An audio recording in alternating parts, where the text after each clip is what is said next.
Selayang Pandang Perkebunan Sentul. Sejarah perkebunan Sentul dimulai pada tahun 1890, di mana perkebunan ini merupakan perkebunan swasta atau asing, yaitu milik Inggris. Kemudian beralih pada masa kependudukan Jepang, perkebunan dikuasai oleh pemerintah Jepang hingga sampai tahun 1943. Pada tahun 1943 hingga 1950, perkebunan dikuasai oleh pemerintah Republik Indonesia, dan di tahun 1950 diusahakan kembali oleh perusahaan swasta atau asing, yaitu Inggris, HMF Ross Taylor Ltd dan Wetty and C.O yang berpusat di Jakarta. Pada tahun 1964 dinasionalkan dan pengelolaannya diserahkan kepada BPSPP atau Badan Penguasaan Sementara Perusahaan Perkebunan. Kemudian di tahun 1965, pengusahaan diserahkan kepada PP Dwi Kora 6, dan di tahun berikutnya berdasarkan SK Menteri Pertanian nomor 414/PTS/UM/8/1970 tanggal 28 Agustus 1970, perkebunan Sentul diserahkan kepada Kodam 8 Brawijaya. Kemudian di tahun 1970, berdasarkan SK Pangdam 8 Brawijaya nomor SK 405/6/1970 tanggal 24 Juni 1970, pengelolaan diserahkan kembali kepada BPP Kodam 8 Brawijaya. Dan di tahun 1975 dibentuklah PT Majapahit Kencana oleh BPP Kodam 8 Brawijaya. Kemudian di tahun 1983 berdasarkan SK Pangdam 8 Brawijaya nomor Kap.176/11/1983 tanggal 8 November 1983, pengelolaan perkebunan diserahkan kepada Puskopat Dam 5 Brawijaya. Dan terakhir pada tahun 2011, Surat Perintah Pangdam 5 Brawijaya nomor Sprint/164/11/2011 tanggal 22 Februari 2011 tentang perintah kepada Kazidam 5 Brawijaya untuk melaksanakan pengambil alihan pengelola pemanfaatan aset tanah dan bangunan Kodam 5 Brawijaya dari Koperasi Birawa Anoraga Kodam 5 Brawijaya dalam kurung D/H Puskopat A Dam 5 Brawijaya tutup kurung, dan per 16 Maret 2011 dikelola oleh PT Gorga Bumi Mandiri hingga saat ini.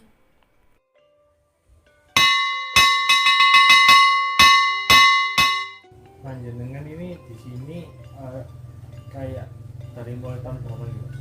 Saya masuk tahun 90, masih belum lahir maksud saya. Makanya sampai seperti anak-anak saya lagu ya nih. Tapi tak panggil Mas saja. Yeah. Langsung di bagian apa Pak? Yang sekarang apa yang mana? Yang dulu masuk gitu Pak. Mungkin bisa diceritakan bapaknya awal mula masuk di sini sampai sekarang gitu. Oh, gitu perjalanannya. Okay. Masuk pertama kita sebagai mandor, Mas.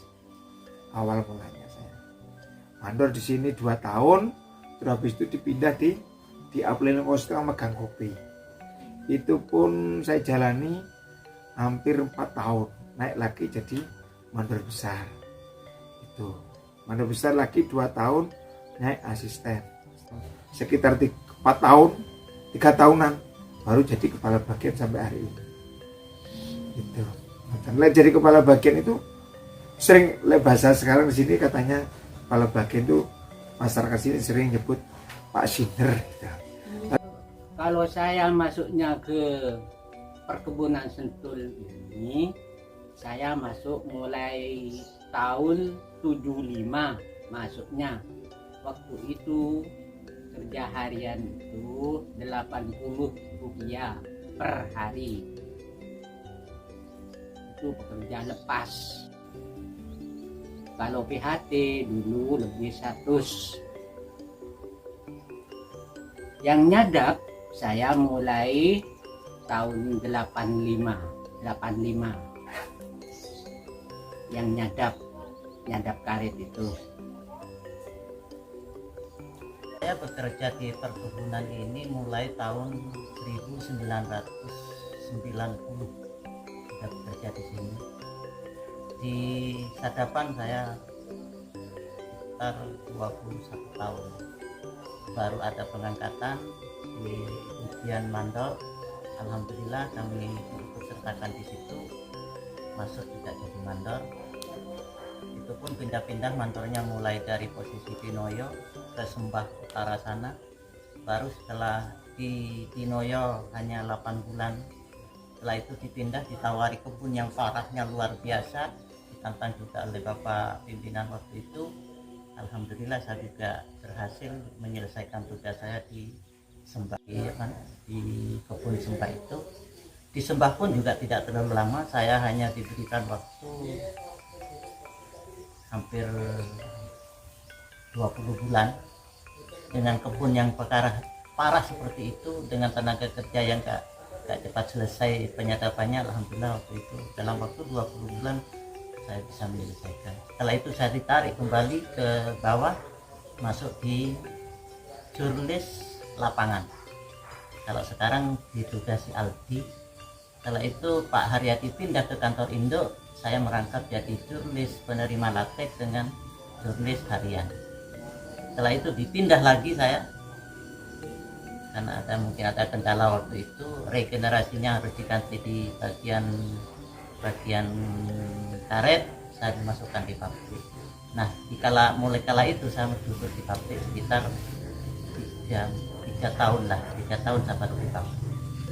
Ditunjuk PU pertama, di PU dalam waktu 4 bulan, setelah itu ditarik kembali dengan 2 tugas, yaitu di jurnalis dan mandor pengolahan. Baru terakhir ditambah lagi tugas saya menjadi mandor packing sampai saat sekarang. Peninggalan zaman Belanda berdirinya 1850. Jadi sebelum, kenapa kita kok tahu dasarnya itu? Kita akan membaca sejarah dulu-dulunya begitu. Dan secara kebetulan kami tahu itu dari tanaman kopinya pertama kali itu tanaman kopi kita yang di Kongsi Tengah sana itu ada. Waktu itu saya masuk, ada tuh saya 1850 tahun tanam, berarti kaitan dengan tahun tanam kopi itu pasti berdiri tempat tinggalnya dan pabriknya itu ke sana. Kadang-kadang kan dikhawatirkan mbaknya ngejar, mana buktinya 1850, yaitu saya dasarnya itu. Saya secara detailnya saya tidak tahu, wong kita lahir belum sampai ke sana.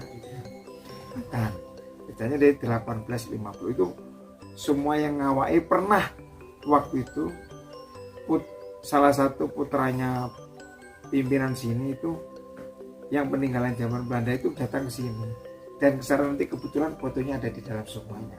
Itu dulu lahirnya di sini. Itu orang itu. Iya, enggak tahu keturunannya keberapa. Yang jelas bukan 1850-nya yang bawa foto. Sekarang ada di sini, Pak. Foto-fotonya zaman dulu. Dan rumah itu enggak jauh berbeda dari dulu. Memang aslinya cuma ada perubahan terasnya itu, Pak.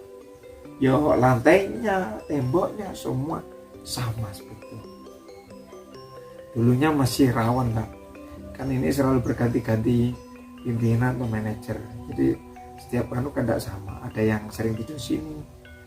Itu zaman dulu tahun 90-an itu belum ada PLN kita. Jadi sangat serem sekali. Kalau Sentul itu sudah, maksudnya dari awal sudah dipegang PT tersebut atau pernah gonta-ganti itu, Pak? Kalau dulu PT Mojopahit, ganti lagi Brawijaya setelah dipegang TNI ke Brawijaya ini. Kalau di Brawijaya, Sidam berkolaborasi dengan penyewa PT Korda Bulunan. Berganti-ganti nama semenjak dulu. Kalau saya masih kecil dulu namanya sini PT Mojopahit. Kantornya masih ada, ini rumah pimpinan yang di atas. Berikut kantornya yang sebelah barat. Kalau saya masih kecil. Sini nih rumahnya, bagian sinter-sinter, kepala sinter macam-macam sudah di sini. Kalau segini ya yang bisa ditempati sembarang sekarang sudah. Ya. Sinter-sinternya sudah pindah, sudah punya rumah sendiri. Ya. Kayak Pak Parno, Pak Jamal sudah punya, Pak Buang juga sudah punya, Mas Parno yang di sini juga sudah punya. Kalau saya memang dari perkebunan pindah ke kampungan ikut istri saya. PT Mojopahit itu sekitar tahun berapa, Pak? Tahun 87 itu sudah PT Mojopahit. Baru setelah itu berganti nama tahun 96 itu jadi Brawijaya, PT Brawijaya. Setelah itu Brawijaya baru tahun 2000 sekian disewakan, berkolaborasi dengan PT Perkebunan. Kalau peninggal zaman Belanda itu kan orangnya pinter-pinter, Mbak. Dia aku pinter orang Belanda. Karena kopi itu hidup di atas DPL 500. Kalau di bawah itu bisa karet 300, 400. Jadi perkebunan Sentul itu ada dua bagian. Sentul sama Kongsi Tengah. Kongsi Tengah itu betul-betul murni kopi karena DPL-nya di atas 500. Itu karena kopi itu minta dingin. Itu dingin. Nah, terus medannya memang agak bergunung. Kalau karet dingin ya nggak dingin, nggak panas, butuh itu. Bukan. Jadi ini ya kita tahu waktu itu masuk sudah ada dua bagian, terus ada karet, ada kopi, ada cengkeh. Itu di sana. Kalau di bagian karet ini kopinya waktu itu 8 hektar, cengkehnya berapa hektar gitu. Lek kopi di Kongsi Tengah, kopi murni kopi itu 144,85 murni kopi. Kita di sini cuma punya kopi 8 hektar di Sentulnya. Yang jadi andalan utama adalah kopi itu di perusahaan perkebunan Sentul itu di Kongsi Tengahnya. Sini jadi andalan karetnya. Masalah pemberangkatan kerja yaitu jam 4:30 berangkat dari rumah. Sesudahnya sholat subuh, ya jelas. Sampai ke sana jam 5 kurang seperempat mulai kerja. Sampai selesai 6:30 atau kurang 5, 6:30 selesai. Pulang ke rumah, sarapan dulu, dan ada kegiatan lain yaitu nyabit atau ngarit, cari rumput di kebun. Sesudahnya itu pulang lagi ke rumah, sarapan dulu, jam 8:30 atau jam 9 kurang seperempat yaitu kembali lagi ke kebun untuk mengambil hasil yang dikerjakan mulai 4:30 itu. Setelah itu pulang 9:30 atau jam 10 kurang seperempat pulang dari kebun, yaitu masuk ke pabrik. Sampai ke pabrik dikelola dengan pabrik, tak tahu hasilnya bagaimana, tak tahu. Hasil setiap harinya yaitu kadang-kadang 2 emplong atau 2 kaleng. Per kalengnya itu sekitar 3 kilo. Kalau contohnya itu musternya bagus atau bisa sampai 30, yaitu bisa mendapat 3 kilo per kaleng. Maka yaitu 2 kaleng ya sekitar naiknya 6 kilo. Kalau penghasilan itu bisa naik, kadang-kadang turun nggak sampai 2 kaleng, paling 1 kaleng setengah, mainnya sekitar 4 kilo atau 5 kilo, naik turun hasil. Masalahnya ya cuacanya kalau bagus itu bisa mendapat 2 kaleng. Kalau cuacanya agak nggak bagus, yaitu mainnya 1,5 kaleng. Kalau mandor itu per wilayah atau per blok itu diterapkan itu untuk mengawasi orang-orang yang apa tuh? Yang contohnya mandor si A ada 30 orang atau dapatkan 30 hektar. Lek karet kita itu kan sebanyak 345 hektar. Iya, itu dipilah-pilah macam-macam. Akhirnya ada tanah karet dibagi itu tadi. Tuh, dibagi 4 mandor sadap saya itu 4. Itu. Lek jumlah pohon karetnya nggak salah 78.000 nggak salah kita. Masalah itu. Mempunyai berapa wilayah, Pak? Mempunyai sekitar 300 pohon per A. AB kan, A-nya itu mainnya di sekitar 300, B-nya juga begitu. Kadang-kadang tidak sampai 300 sebagian. Ada yang 250, ada yang 200 pohon, macam-macam. Ya itu dikurangi penyakit-penyakit yang mati itu dah. Kalau panen raya kita jadinya aja, ini untuk bagian sentul aja, itu sekitar 20 ton sampai 20 ton. Itu 1 bulan 20 ton kadar karet kering. Itu pun kalau betul-betul ada rezeki. Tapi sementara ini di sini karena cuaca kita itu sekarang nggak bisa diprediksi. Waktu kirane ketah banyak, mau kena hujan, kena angin, otomatis sebenarnya sekarang itu masa apa? Masa produksi bagus. Nggak taunya tenaga sadapnya podo berai. Karena apa? Angin keras, wedi. Ya produksi turun maneng gitu loh. Itu sebenarnya ada masanya, Mas. Masa produksi paling naik itu bulan berapa ada? Ya sekarang ini masa naik-naiknya. Di bulan Mei, Juni, Juli itu naik. Kalau mulai Agustus turun, September turun, Oktober turun, November mulai naik dikit. Terus bulan Januari, Februari naik. Karena nggak bisa naik, petaninya naik, tapi kena hujan. Akhirnya turun lagi. Dari ilmu biologinya per pohon itu naik, tapi karena cuaca nggak mendukung, akhirnya turun lagi. Sebulan melihat cuaca harian, jadi setiap bulannya berbeda-beda. Rata-rata kisarannya 12 sampai 14 ton per bulan. Itu yang didapat dari lapangan. Karena memang kondisi lapangannya, kondisi karetnya sudah mulai habis, sudah mulai banyak pergantian tanaman. Rata-rata 13 sampai 14 ton per bulan. Berarti yang mempengaruhi produksi itu karena karetnya sudah mulai habis gitu Pak. Maksudnya pohonnya berkurang gitu atau? Iya. Yang paling banyak mempengaruhi dengan kondisi sekarang memang pohonnya sudah mulai habis. Kalau memang pohonnya banyak kayak saya masih di lapangan dulu, masih baru-baru masuk di lapangan, itu kisarannya 23 sampai 25 ton per bulan.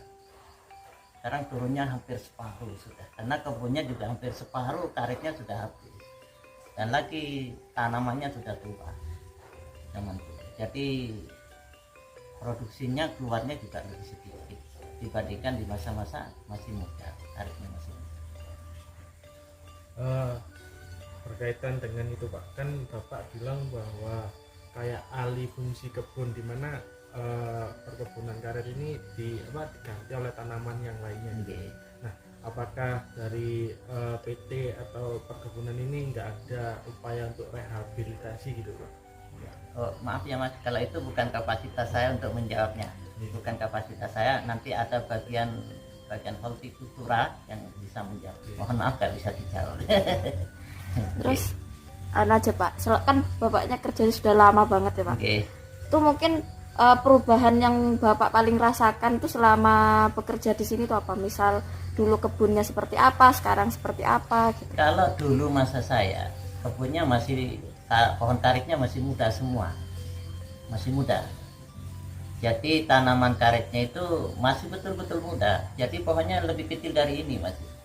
Jadi lingkar anunya itu sekitar 40 sampai 50 lingkar pohonnya. Itu kan sudah dibagi 25.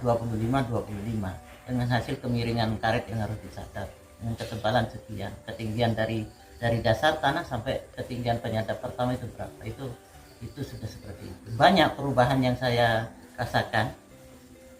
Perubahan yang seperti ini habisnya pohon karet itu. Kalau dulu masa saya masih belum ada hortikultura, masih belum. Jadi sekitar 21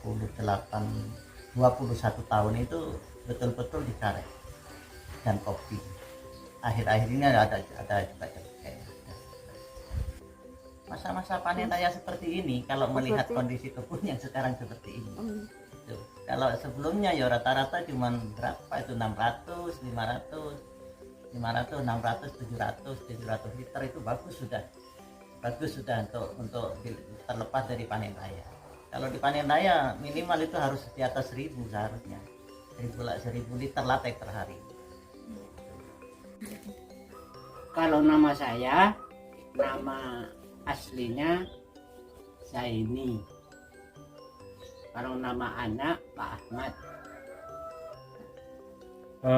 Masalah pemberangkatan kerja yaitu jam 4:30 berangkat dari rumah. Sesudahnya sholat subuh. Ya, jelas. Sampai ke sana jam 5:45 mulai kerja. Sampai selesai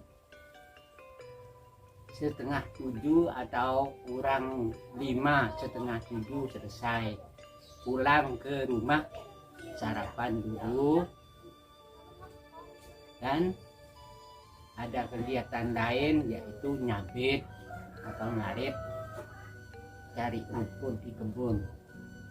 Sesudahnya itu pulang lagi ke rumah, sarapan dulu, jam 8:30 atau jam 9:45 yaitu kembali lagi ke kebun untuk mengambil hasil yang dikerjakan mulai 4:30 itu.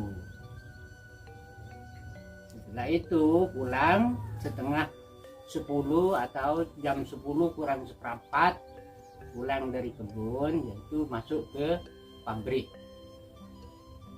Sampai ke pabrik dikelola dengan pabrik, tak tahu hasilnya bagaimana, tidak tahu.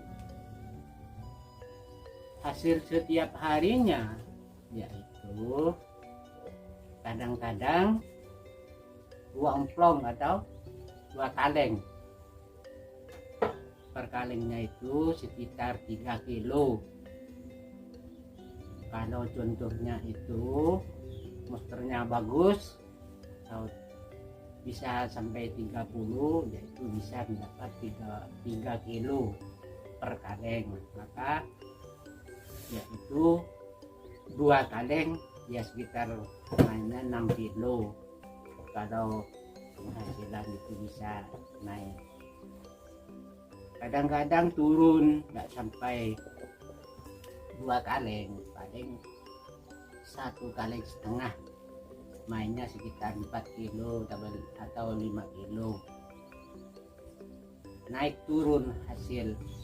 Masalahnya ya cuacanya kalau bagus itu bisa mendapat 2 kaleng.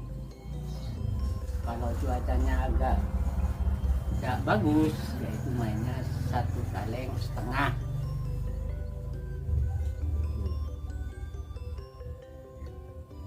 Terus bapaknya ini mulai bekerja di sini tuh mulai tahun berapa, Pak? Kalau saya masuknya ke perkebunan Sentul ini, saya masuk mulai tahun 75 masuknya. Waktu itu kerja harian itu 80 rupiah per hari. Itu pekerja lepas. Kalau PHT dulu lebih 100. Yang nyadap saya mulai tahun 85. Yang nyadap karet itu.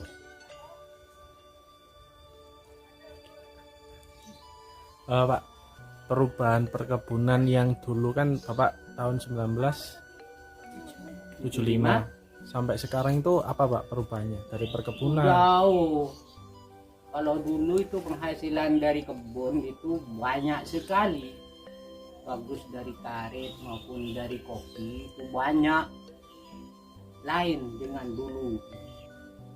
Kalau sekarang turun, banyak turunnya. Turunnya itu dikarenakan apa Pak? Ya kadang-kadang ya turunnya